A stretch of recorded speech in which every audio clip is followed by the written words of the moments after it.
Hello children, I hope you all are enjoying the digital classes. Today I am going to take you the fourth lesson of social science, that is Vadiyas of Mysuru. So this is the slide contains important Vadiyas of Mysuru. The first king of Mysuru Vadiyas was Yaduraya. Yaduraya was the first king of Mysuru Vadiyas and his ruling period from 1399 to 1423 century. And their emblem was Ganda Birunda. Ganda Birunda was the emblem of Wadiyar dynasty. So this Ganda Birunda was the bird, two-headed bird of Hindu mythology. Srirangapatna was their capital. The next slide contains about the important Vadiyas of Mysuru. Yaduraya was the first king of Vadiyas and his ruling period was 1399 to 1423 century. So this is the emblem of Vadiyar dynasty, which was called Ganda Birunda. Ganda Birunda was the emblem of Vadiyar dynasty. It was a two-headed bird of Hindu mythology. And children, their capital was Srirangapatna. After Yaduraya, Chikkadevaraya ascended the throne and his ruling period were from 1673 to 1704 century. Let me know about the detailed information about Chikkadevaraya. Chikkadevaraya is the prominent king of early kings. He implemented many pro-people measures. He opened Atara Kacheri with 18 departments. He built a dam across the western stream of river Kaveri near Srirangapatna and provided irrigation facility. He introduced thrift in his administration and enriched the treasury and was conferred with Navakoti Narayana, the title he got, which was called Navakoti Narayana. Then Mysuru state was prosperous during the reign of Chikkadevaraya, but the later kings were weak. The administration was overseen by Delavois, who ruled in the name of kings. Children, you can see the this office which is called Atara Kacheri. It was built by Chikkadeva Raya and it has a 18 department and it is located in Mysuru. So let me know about the great persons of our Indian history. They were called Hyder Ali and his son Tipu Sultan. First we will come to know about Hyder Ali. Hyder Ali was an eminent commander in Delavoy Nanjarajaya's army. He was brave and adventurous. He won many battles and accumulated army and wealth. This made him gain respect from the kings. When there was a revolt in the capital city, Hyder Ali suppressed it and restored the kingship of Krishnaraja Wadiyar and removed the Delavoy and took over the administration. So let me know about the great personalities of our Indian histories who are called Hyder Ali and his son Tipu Sultan. So first let me know about Hyder Ali. Hyder Ali was an eminent commander in Delavoy Nanjarajaya's army. He was brave and adventurous. He won many battles and accumulated army and wealth. This made him gain respect from the kings. When there was a revolt in the capital city, Hyder Ali suppressed it and restored the kingship of Krishnaraja Wadiyar and removed the Delavoy and took over the administration. Soon after taking over the administration, he engaged in extending the borders of the state. He defeated the Keladi ruler and confiscated their wealth and improved his financial status. He also took over the Chitradurga fort with a lot of difficulties. Hyder Ali and Tipu Sultan fought many battles with the British. The British came for business and gradually became powerful in politics. The British did not tolerate the expansion of Mysuru kingdom in the south of Hyder Ali. This led to an inevitable clash between Hyder Ali and British. The four battles fought by Hyder Ali and later by his son Tipu Sultan against British, which was called Anglo-Mysore War. In other words, it is called Mysuru Wars. So let me know some of the achievements of Hyder Ali. Hyder Ali was aware of contemporary politics. Though he was an illiterate, he knew many languages including Kannada. He extended the kingdom of Mysuru considerably. He was a brave soldier and an efficient administrator. Hyder Ali has an important place in the annals of Karnataka history. He established the beautiful Lal Bagh garden in Bengaluru. Children, you can see the image of Lal Bagh which was built by Hyder Ali. Next, let us know about another great personality of our Indian history, Tipu Sultan, who is also known as Tiger of Mysore. His ruling period was between 1782 to 1799 century. Tipu Sultan was the son of Hyder Ali. Tipu participated in his father's battle actively and emerged as winner and declared himself as the Sultan. Tipu led the second Anglo-Mysore War when his father Hyder Ali died in the battle due to illness. After the death of his father, he continued the Anglo-Mysore Wars. Nobody came to help him. He fought against Britishers bravely. At last, the British signed the Treaty of Mangaluru. This treaty was beneficial for both parties. Both the parties returned their captured area and exchanged the prisoners of war. This treaty increased the stature of Tipu. In a very short duration, another two battles took place between Tipu and Britishers. The mutual hatred and disbelief was the main reason for this. In the Third Anglo-Mysore War, the Britishers laid siege to the capital city of Tipu's Srirangapatna. Without any alternative, Tipu had to sign a peace treaty with the British. As per the peace treaty, Tipu had to surrender half of his kingdom to the British and had to pay 330 lakhs as compensation. Until the compensation is cleared, two sons of Tipu's were taken as hostage. Children, you can see the image of Tipu's two sons. Tipu's two sons of Tipu were taken by the hostage by British until the compensation is cleared by the Tipu. This treaty made Tipu feel disgrace. He decided to throw the British out of the India. The Fourth Anglo-Mysore War started against Srirangapatna was under siege. Tipu fought valiantly and died in the battlefield. Tipu Sultan is known as the Tiger of Mysore. Children, here is a map shows the place where Tipu expanded his kingdom. So here are the achievements of Tipu Sultan. He laid the foundation of a dam where the famous Krishnarajasagara Dam was later built.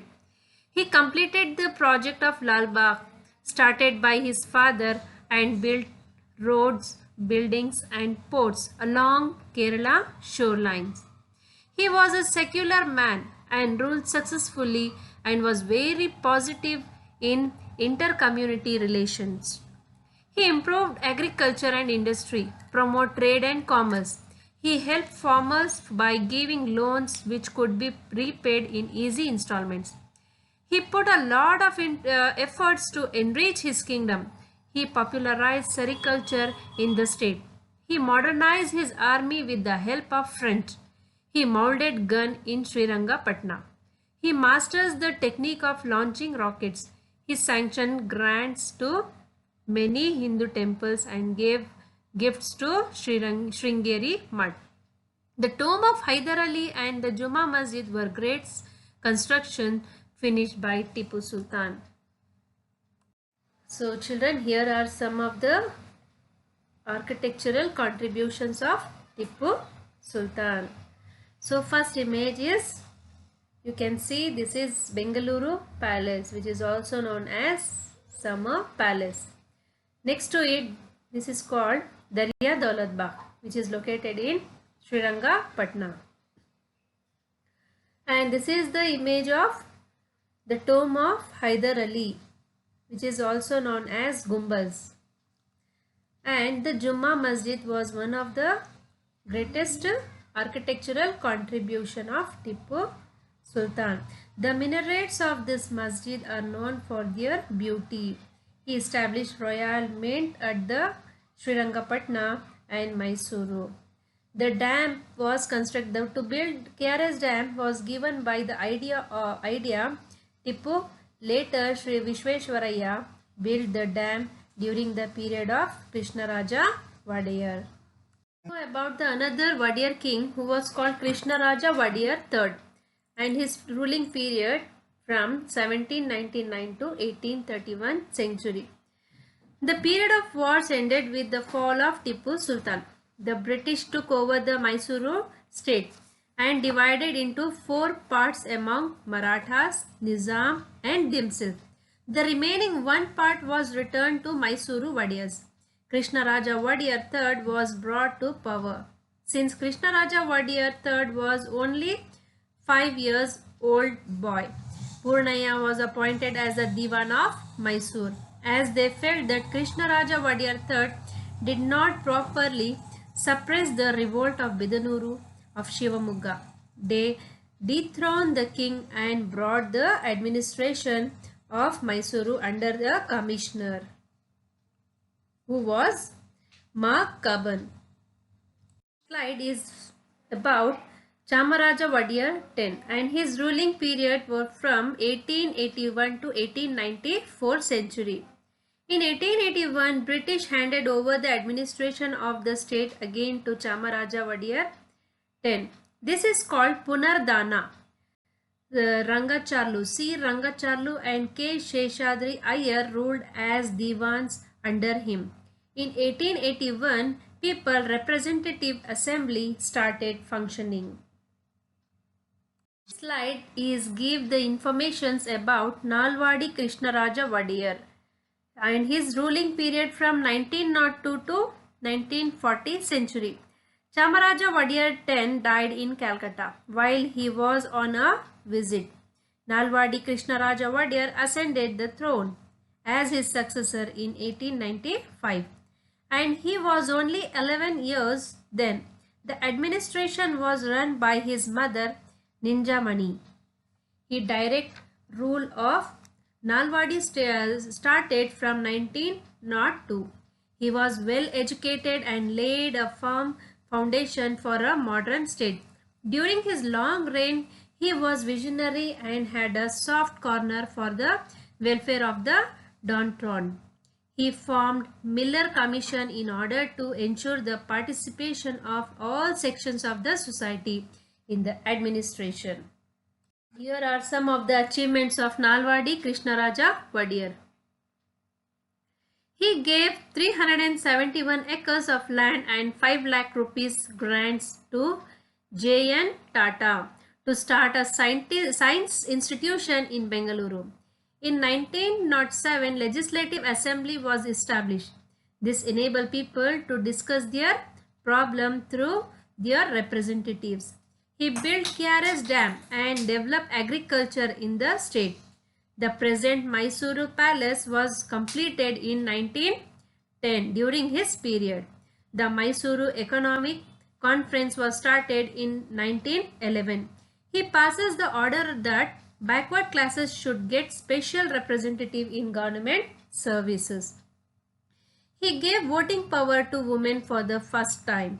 Nalwadi is here to develop development in the education, industries, banking and other important sectors by playing the role of a guide and a motivator.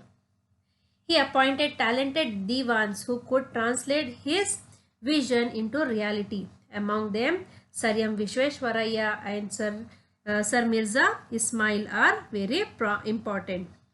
Mahatma Gandhi called the Mysuru state of Nalwadi as the Rama Rajya and called him Rajyashri. There was no matured ruler like Nalwadi Krishnaraja Wadiyar in the early part of the 20th century. This is the beautiful architecture of Mysore Palace. Mysore Palace was built in the year 1910. A huge fire had destroyed the previous wooden palace. Skilled workers had come from different places for its construction. The main hall, which was called Darbar Hall, was painted by famous artist Raja Ravi Verma. Financial difficulties arose during the construction of Krishna Rajasagar Dam across the river Kaveri. The royal family sold its gold ornaments in Bombay and raised money for the construction of fort. Children, here you can see the image of the modern architect of our Mysore, who was called Sir Vishweshwaraya. He was also Diwan of Mysore. He considered as the sculptor and creator of modern Mysuru. He worked as a chief engineer of Mysuru from 1909 to 1912. Nalwadi Krishna Raja Wadiyar appointed him as the Diwan of Mysore. During this period, Mysuru state progressed as per the vision of Nalwadi Krishna Raja Wadiyar. The construction of KRS Dam continued and got completed in the year 1932. And the government of India awarded Bharat Ratna in 1955. He was the first Kannadiga to receive it. The another architect of Mysore and also the second Diwan of Mysuru was Diwan Sir Mirza Ismail. He was also considered as one of the builders of modern Mysore. He also established various industries as per the wish of Nalwadi Krishna Raja Wadiyar. Hindustan Aeronautic Limited, glass industry, porcelain factory, fertilizer industry at Belgola, sugar factory at Mandya, matchstick factory at Shivamogga, iron and steel factory at Bhadravati was constructed by him. He also encouraged rural industries. A khadi production centers was established at Baravanallu near Mysuru. Irrigation facility was given to Mandya district by constructing Irvine Canal. The city of Mysuru was made the city of garden. The Brindavan garden was established in front of the Krishna Raja Sagara Dam. Children, this is the history of Mysuru Wadiyars. I hope you all have understood the concept. Thank you. Have a nice day.